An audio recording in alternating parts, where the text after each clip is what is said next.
Case right here, we have a Cearc integration where there was a tooth that was missing here on 11. Okay, and the patient that you see right here was, I guess, almost 60 years old. They'd gone their whole life without the tooth that was congenital missing. And when you looked at the regular scan on this, it was really interesting because the surface data shows you have about 12 millimeters of width and your depth is about 20 millimeters in the pocket. But when you come over and you look at it, you realize that there's a narrowing of that ridge. And that would kind of change the way that the surgery would be done. So when you go from a 12 millimeter width to about a 5 millimeter width, the restoration part becomes very, very key. So with the integration, what you would do is you would come over into your software and you'll click on CAD-CAM.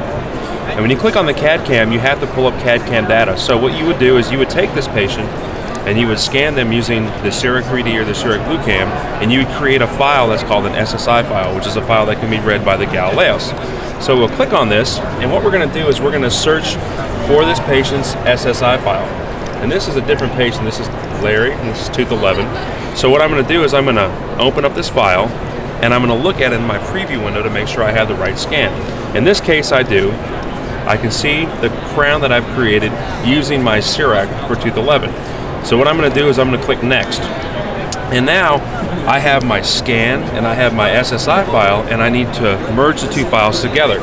So what I do is I come to the scan and I click on a marker, which is the adjacent occlusion of 12 and 10.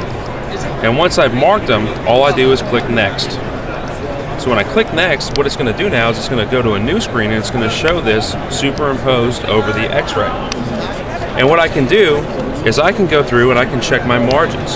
I can go to this cross-sectional view and take a distal mesial route to make sure that all what we're bringing over actually fits. And in this case, as I look at it, I can see the outline is dead on. So now what I have is I have surface data when I click Confirm, and it's going to take me to a new screen where the final result is the gingival contours and the gingival tissue and then the new crown. So what we would do now is we would come back over to where tooth 11 is, and we can look at the width that you see right here, and we can see where the crown is.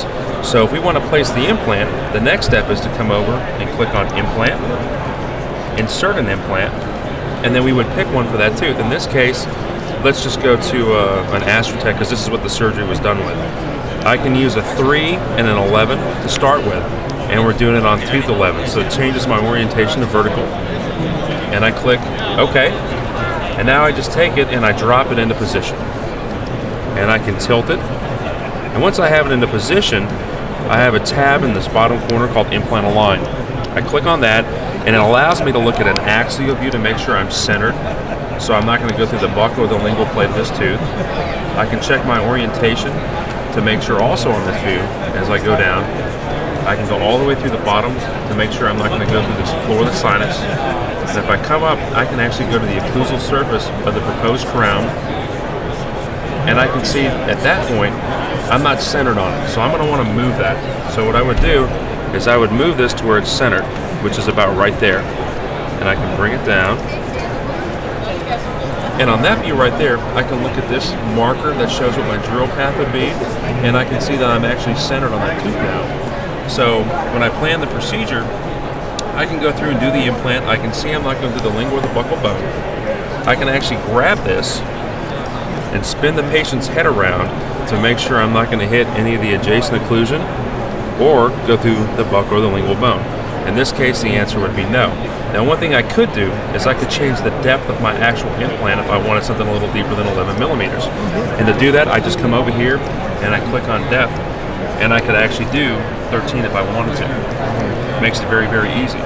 So from this standpoint, the next step would be to go ahead and actually plan the surgery. And to do that, you would click on Surgery. And if you wanted to have guided surgery for this, you could click on this Surgery Guide Maker. And then you would go through and you would take the plan that you have right here, you create a stone model, send it into us, and we would actually make the surgical guide for you, and you get it back in about 2 weeks. Patient comes in, you can already have a provisional created if you want. You can do the surgery, put the provisional in out of occlusion, and the patient can actually have a tooth, which is what happened in this case, right, for the 6 months while you're waiting on your osseointegration. And afterwards, there are no surprises because you've done crown down implantology. You know where that crown is, and you're adjusting the crown based on, or the implant based on what the crown is. And it's a unique way of doing it. let me just ask a couple questions.